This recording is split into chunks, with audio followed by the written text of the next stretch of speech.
Thank you, Helen, for the introduction. I am Tricia Tillman, Director of the Office of Equity and Inclusion. I've been in that role for about 5 years, and when I start to add up the number of years that I've been doing work in health equity or diversity and inclusion, I get a little scared and think I need to do something different. It's been over 20 years. There was no plan. It was all accidental, which I think a lot of public health people kind of fall into public health. Anyway, that was my journey. Over the last few years of doing this work at a statewide level, I just have come to realize, I think more acutely, that when we talk about equity and inclusion, and particularly focus on racial equity, it remains a very emotional topic for people, not just for people who've been impacted by discrimination or harassment or exclusion, social exclusion, economic exclusion, but also by dominant society. It's a really hard conversation to have.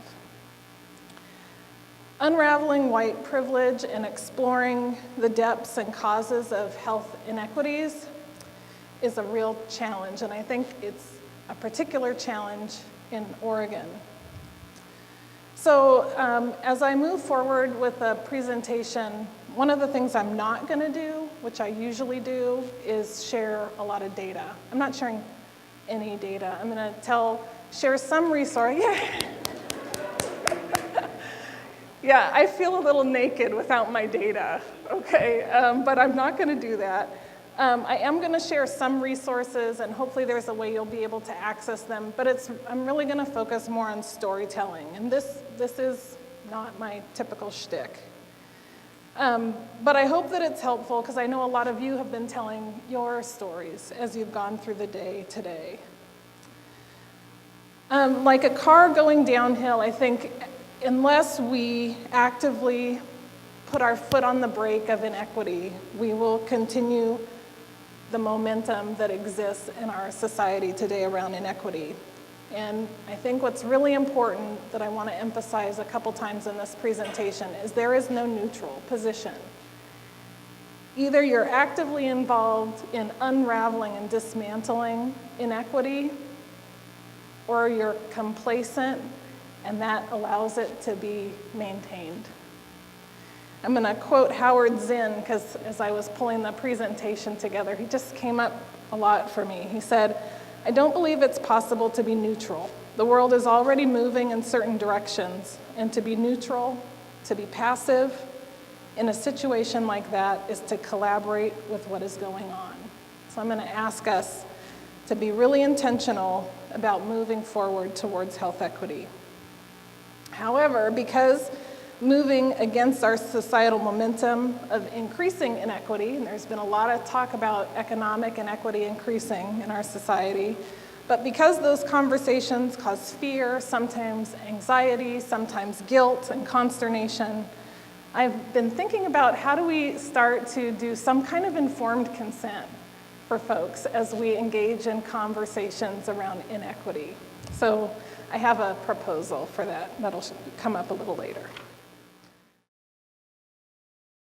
So also, as I was thinking about inequity, a lot of what comes up is words like historical trauma or intergenerational oppression. So I started thinking about this new research. A lot of it's coming out of the work up at OHSU on the developmental origins of health and disease. How many people are familiar with that? Okay. Sorry for the plain language folks. That is not plain language, I don't think. I'm going to give you just a brief description. This comes from Kent Thornburg up at OHSU. And he says, research in this field has demonstrated that the stresses experienced in the womb, so this is about your mother's health when you were this big, or this big, or this big, virtually all of which have roots in the social and physical environment, alter the structures in your organs, in the organs of the fetus. So think of yourself, this big. Thus changing the expression of your genes throughout your lifetime. Together, these two processes lead to vulnerability for disease in later life. So when we think about what we're walking around with, whether it's hypertension or diabetes or heart disease, lung problems, there's this growing body of research that says we can take it back to not did we eat our 5 fruits and vegetables or exercise 3 times a day, but what was going on in our mothers' lives. Developmental origins are now understood to underlie most, if not all, chronic diseases, and the fetal stressors that are known to increase a person's disease risk in adult life are under or overnutrition from the time of that person's conception. So was mom getting enough to eat or too much?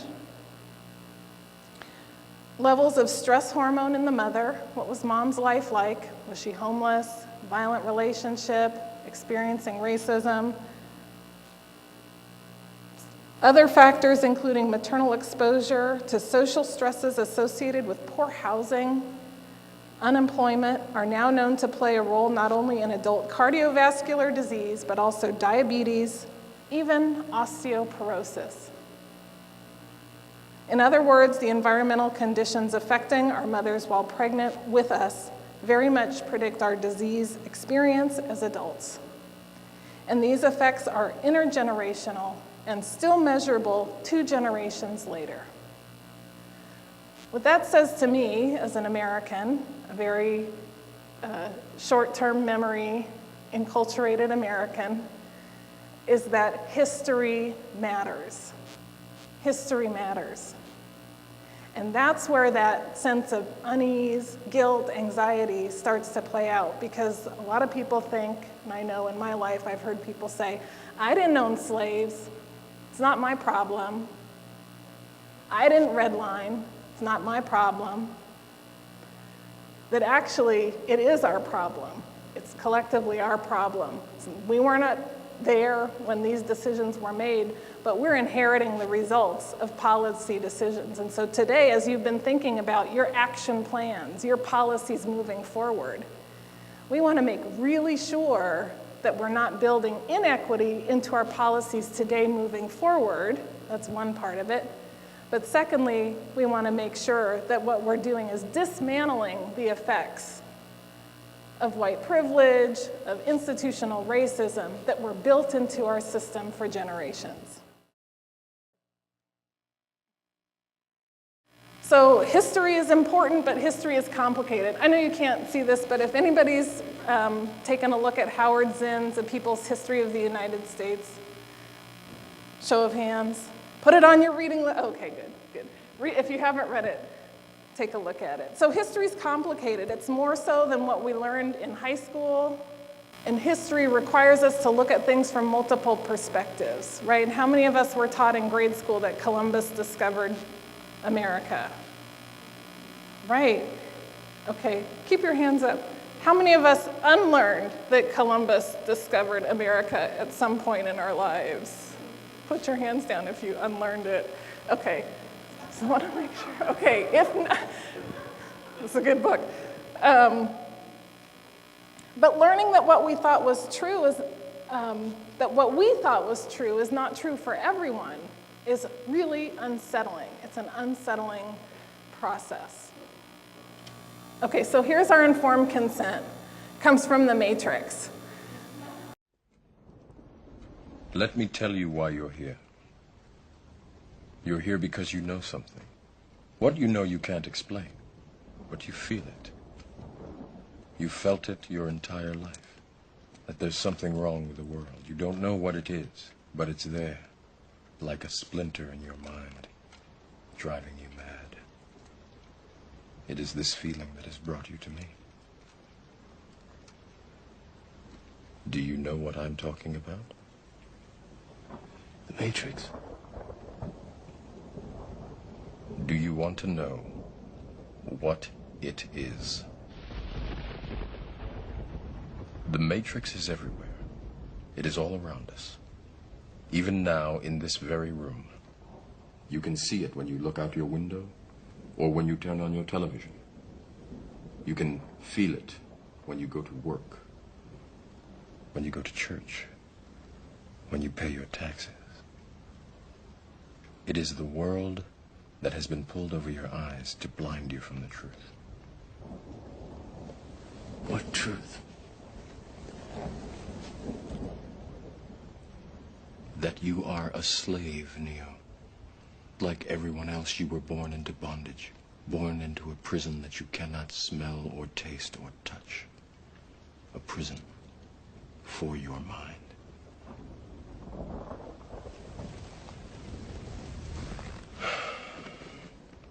Unfortunately, no one can be told what the Matrix is. You have to see it for yourself.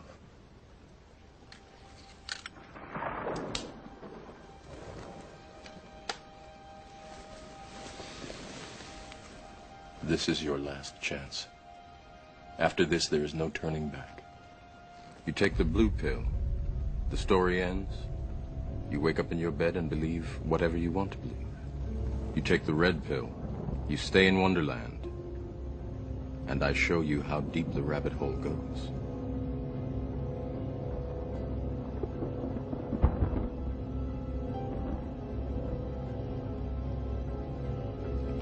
Remember, all I'm offering is the truth, nothing more.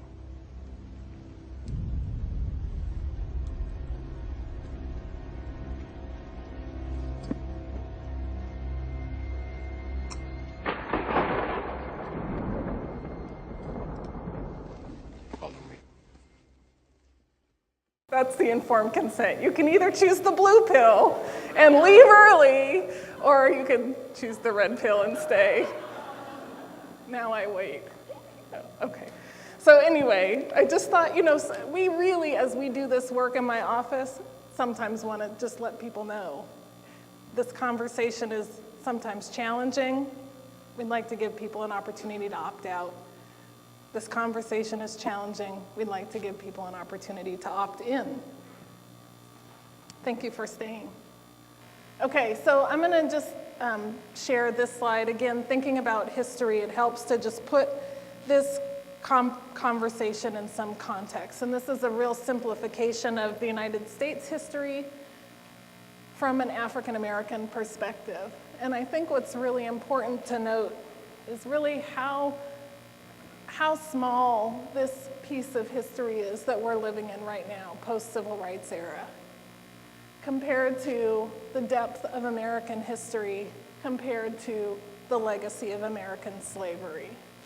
And so when we think about health inequities in the African American community, and there are similar timelines for Native American history, only it would go like 3 blocks that way because of the 12,000 years of history prior to colonization, discovery, and colonization.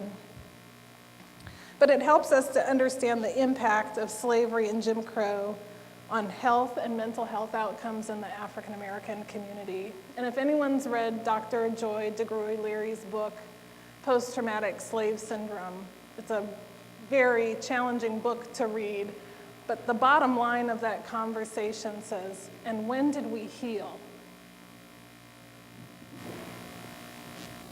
For 400 years, 500 years, when did we heal? Has there been an apology? Has there been any repair? Has there been an intervention? So again, going back to this developmental origins of health and disease, it starts to be clear what that experience is like of health inequities. Okay, so here's another quick video. This is available to you if you have, I think, Netflix. It's available on Netflix, but this is a really quick snippet. Do you want to start that up? Just goes back to that theme of telling the truth. This is a story of a man, Mr. Booker, who had the opportunity to participate in a documentary, post-civil rights era, post-integration of public places. He worked in a segregated private dinner club. And in this, okay, I'll grab it. In this documentary, they just asked him to talk a little bit about his job, his life experience. Glad to see y'all. We don't have a written menu. I'll be glad to tell you what we're going to serve tonight. Everything we serve is a la carte. We have fresh shrimp cocktail, Lusco shrimp, fresh oyster on a half shell, baked oyster, oyster Rockefeller, oyster Almadine, stewed oysters, fried oyster, Spanish mackerel, Watson Solon steak, club steak, T-bone steak, porterhouse steak, ribeye steak, Lusco special steak, broiled mushroom, flavor of garlic, Italian spaghetti meatballs, salt shell crab, French fried onion, golden brown donut style. Best food in the world is served at Lusco.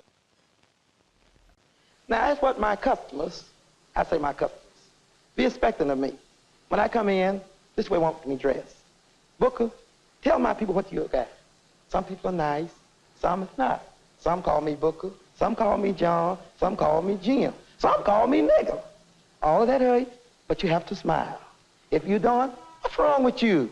Why are you not smiling? Get over there and get me so-and-so and so-and-so. There are some nice people. Don't talk to Booker like that. His name is Booker. Then I got some more people come in real nice. How you do, waiter? What's your name? Then I take care of some so good, and I keep that smile. I always learn to smile. The meaner the man be, the more you smile. Although you're crying on the inside. Or you wondering, what else can I do? Sometimes you tip you. Sometimes you say, I'm not going to tip that nigga. You don't look for no tip. Yes, sir. Thank you. What did you say? Come back because I take care of you. Don't talk to him like that. That's a good nigga. That's my nigga. Oh, yes, sir, boss. I'm your nigga. I'm trying to make a living. Why? I got 3 children. I want them to get an education. I wasn't fortunate enough to get an education, but I want them to get it. And they are doing good. Night after night, I lay down and I dream about what I had to go through with. I don't want my children to have to go through with that.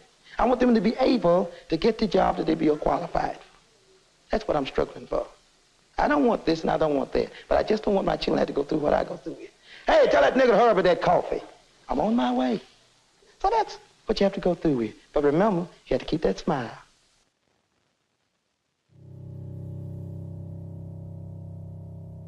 That's what I'm struggling for. I just don't want my children to have to go through what I go through with. So I think about patient engagement. I think about some of the themes that you have been talking about today from that perspective of this video, Mr. Booker. I think about what the impacts are of his lived experience. Probably his age, if he were alive today, would not be too different from some of the folks in this room. So what are the impacts on his health of his lived experience there in Mississippi? Not Oregon, Mississippi. But what are the impacts on his life course? And as it turns out in this video, Mr. Booker was murdered.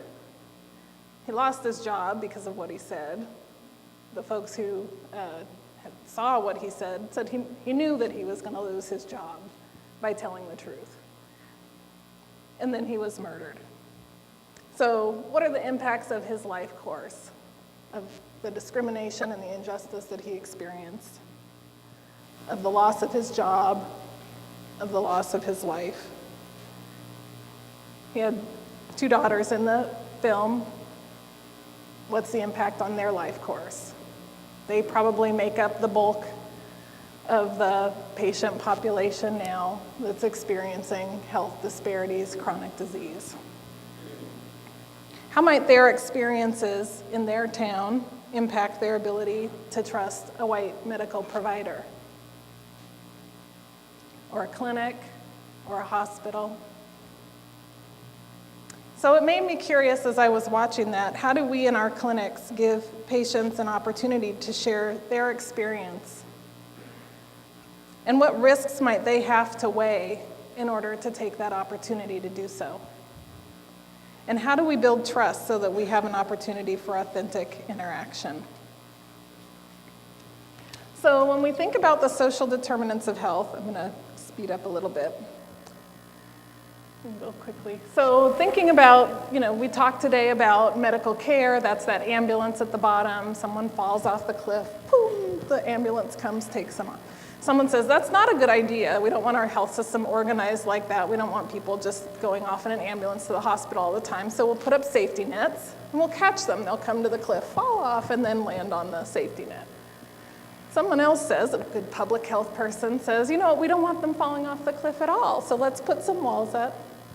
That's primary prevention. Keep people from falling off that cliff into bad health. When we think about social determinants of health, we think about how close people are living to that cliff in the first place. And we want to move people away from that cliff face, right? And we talked about that, talked about it here. Education, job, opportunity to inherit wealth, all those things help promote health.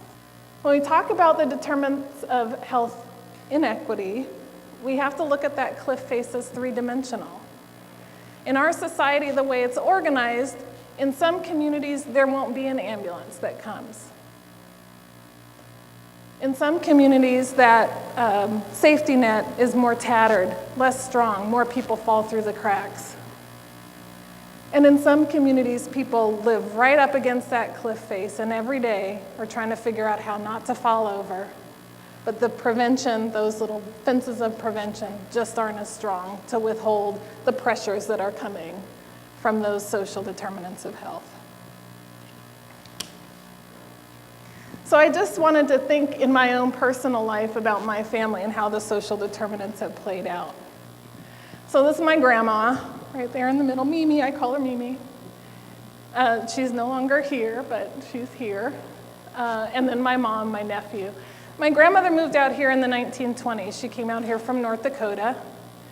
And she met her husband out here after she went to St. Mary's Academy, which was at that time had a college. She graduated high school, came out here, started women's college, which is now Merrillhurst. But at the time it was that building right in the middle of downtown Portland. She and my grandfather lived in zip code 97221. Anyone from 97221? All right, hey. At the time it was called Glen Cullen. But when my grandparents bought their property, that was at a time when blacks in Portland were not allowed to purchase property. And in 1919, before she had gotten out here, the Realty Board had forbidden members from selling real estate to African Americans. And then in 1930s, federal restrictions were imposed on minority borrowers. But the social determinants as it relates to my grandmother started before she got here. My grandmother actually learned after she had moved to Portland that she was a member of a tribe in North Dakota. This red line over here, I don't know if you can see it, is sort of the lineage that leads down to her. And this tribe was, the chief was Little Crow. And you can see here two different pictures of Little Crow. Little Crow, way back when, saw the writing on the wall, was the westward settlers were moving, and Native American Indian uprising after uprising was being squashed because they were outmanned and outgunned by white settlers. So at the top, that picture is Little Crow, at home, Chief Little Crow at home. And this was, in the bottom picture, Chief Little Crow's going to Washington outfit, looking very Western, very civilized. So he was encouraging tribal members to give up their native ways in order to survive, to start farming, and to start wearing Western dress. My grandmother's family, that line right there, they ended up becoming homesteaders. The way that they could do that was because they intermarried with whites, stopped identifying as Native American, and were able to buy property. So when she came out to Portland and learned that she was Native American, and she said, "Why did you wait till now to tell me?" And her family said to her, "Because it's hard enough for you just being a woman." She wouldn't have been able to own property. Picture my dad and my aunt in Baton Rouge. My dad grew up in Central City in New Orleans, Louisiana, near the Superdome. People are probably more familiar with that now than they would have been about 10 years ago. Very low income population, very much African American. My dad went to Booker T. Washington High School. This is a picture of it after the hurricane, still boarded up. I think they ended up demolishing. What? Booker T. Washington? Really? All right. That's awesome. My aunt had said to somebody, the story in the family is that where they lived, they were jealous of the people who lived in the projects because the people in the projects had fans in their windows. That was their experience growing up. When I had the opportunity to go back and visit with my dad and he showed me where he grew up and I said to him, "You weren't supposed to make it out. You weren't supposed to make it past 18, but he did. And the reason why is because of policy, social policies, right? Integrated the Army. This is draft card. And the next, this is him graduating from law school. This is really interesting. In 1960 in California, they created a master plan for higher education. This allowed people in California to go tuition-free to higher education, college and graduate school. So he got his law degree, I think partly because of his military experience, but also because of California's investment in higher education.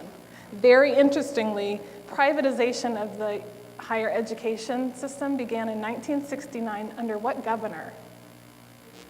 Ronald Reagan. And tuition prices have gone up ever since then.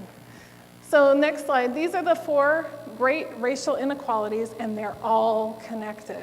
Health, wealth, education, incarceration, and those of you who've been doing work on the social determinants of health know that these things are all tied to your zip code. The experience from my dad's zip code to my grandmother's zip code, very different life experiences on all of these levels. So how do the social determinants of health play out in my family? My dad got his graduate degree, became a homeowner, had diabetes and heart disease, maybe related to his mother's life experience in New Orleans as a black woman, and he died at the age of 68. My grandmother also grew up poor, homesteader, North Dakota, had some college. She was a homeowner because she had to give up her cultural heritage. She lived to 105. It's really interesting, like, oh, you have longevity in your life. Yeah, I have both. I'm not exactly sure how this is gonna play out, right? I eat my vegetables and I exercise as much as I can. But it's really interesting to me to see, like, I can just think of the factors in their lives and how did this play out. This one, so how do we achieve health equity? This is what you all are here to do. Next. So this is something that's really important for people to know. Have people seen this before? Okay, good. Not so many that I'll stop using it. Equity is different than equality, right? In this case, the boys just want to watch a baseball game, right? There's 3 boxes. When you give them out equally, it doesn't get you to your objective. We have to tailor our resources based on the needs. We have to tailor our intervention based on the needs. That's why data is so important to my friend back there who was happy I wasn't going to talk about data. But data is so important because we've got to know where the needs are. And then we've also got to know what the norms are. I was also thinking about a number of folks in my life, my personal professional circle, who over the past 6 months have passed away. And I just wanted to acknowledge them as health equity heroes because they just took some action. They took action. Hilton Levias, he died at the age of 65. This guy down in the corner. He was drug addicted to substances, in and out of treatment, in and out of recovery. But the African American community in Portland, in Oregon, I believe, has this man to thank for the fact that HIV has not overtaken or spread as much in the African American community, because Hilton said, you know what we need? We need needle exchange. It was because of his life experience and because someone had the forethought to listen to him and to trust that he knew best what the community needed, that Multnomah County started pursuing that policy strategy. And it's been so effective, more effective. I mean, there's been so much more disease prevention here than in other cities that didn't start needle exchange until too late. Next is Chris Poole-Jones. She just passed away recently. Died at the age of 70. She was a member of Delta Sigma Theta sorority, and she helped to lead the transformation of a meeting place for her sorority. Someone had the forethought to create a meeting place for her sorority in an old abandoned gas station. Right? Good planners think brownfield, right? They met in that brownfield site for years and then decided to transform it. Chris mortgaged her house to leverage funding so that they could transform that gas station in brownfield to a living building. So now those are 2 containers that they used to expand the kitchen on the gas station. They used all recycled or donated materials. They took the Living Building Challenge, and then the last thing, which Chris was able to see, was the installation of solar panels on the roof. And that building is now a net zero building. It was led all by African American women in North Portland. You can go by it and see it. It's a wonderful community treasure that just opens up people's eyes to what's possible. The last one is Charles Jordan. Charles Jordan just died a couple weeks ago at the age of 77. He was a city commissioner and then went on to run the Parks Bureau, and I know in one of the work sessions there was a focus on parks. And through his leadership, he expanded the footprint of parks, which created more opportunities for people to engage in nature and recreation in the Portland area. So they're my health equity heroes and the shoulders on which we all stand. So I today have been sort of popping in and out of your sessions, and as you all talked, hearing some thoughts that I thought I would just elevate for you as you think about your recommendations, and as we can, We Can Do Better movement, think about how you're going to move forward. And I have to admit, I was flitting a lot between the work sessions. So my questions that I asked just represent a snapshot of what I saw in the room at any given moment. And you might have touched on this and figured out your strategies moving forward, but I tried to build in notes into the presentation. So in the patient engagement workshop, I heard a lot of comments about social media and materials. And one thing that I wanted to elevate was a question around how do we tailor strategies to the culturally specific needs of our patients? So when we talk about patients, who are we talking about? If I'm doing patient engagement strategy and I'm only thinking about patients who look and live their lives like me, I'm only going to engage a small fraction of the patient population, and the same is true for everyone in the room. So we have to think about people who aren't like us. So people with limited English proficiency, immigrants, refugees, people who experience historical and contemporary oppression. It's a whole different strategy to get them to engage with their provider, right? When there's this huge power dynamic.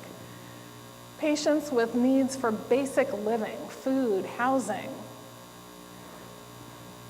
In the food systems conversation, I sat in there for a moment, again, talked a lot about purchasing power and delivery systems and farmers markets. I didn't hear a conversation around farm workers. And one of the thoughts that I've been kind of ruminating on is how can people who are purchasing food in large amounts, so institutions, identify strategies for making sure their food is farm worker friendly? How can you as consumers identify farm worker friendly food? So where the people who are growing your food, harvesting your food, processing your food also get a decent wage, benefits, a good place to live. If you've ever seen farm worker housing, there's just so many health issues that come out of those situations if they're not regulated. And how can we make sure that our farm workers can actually purchase the food that they help grow and put on your tables? In the conversation around universal access, I heard a lot about traditional health workers, and I'm wondering what we can do better to help close the gap between clinical systems and traditional approaches to health. I've heard that actually in a couple of places. And in terms of access to insurance, how do we engage the working poor, undocumented individuals, and those who are burdened by churn? I know We Can Do Better has a really strong tradition of engaging people who utilize just patients, right? People who utilize healthcare. We need to think about some specific strategies for other individuals who utilize healthcare to be a part of these conversations. Healthcare cost and quality. I love the conversations about quality. It speaks to my data side. But I'm really curious how quality data can be reported by race and ethnicity. And I'm very curious if patients experience the same type of quality if they're African American or Native American or limited English proficient. And I'm curious how they would know as consumers whether a health system serves them equally as well as this overarching picture.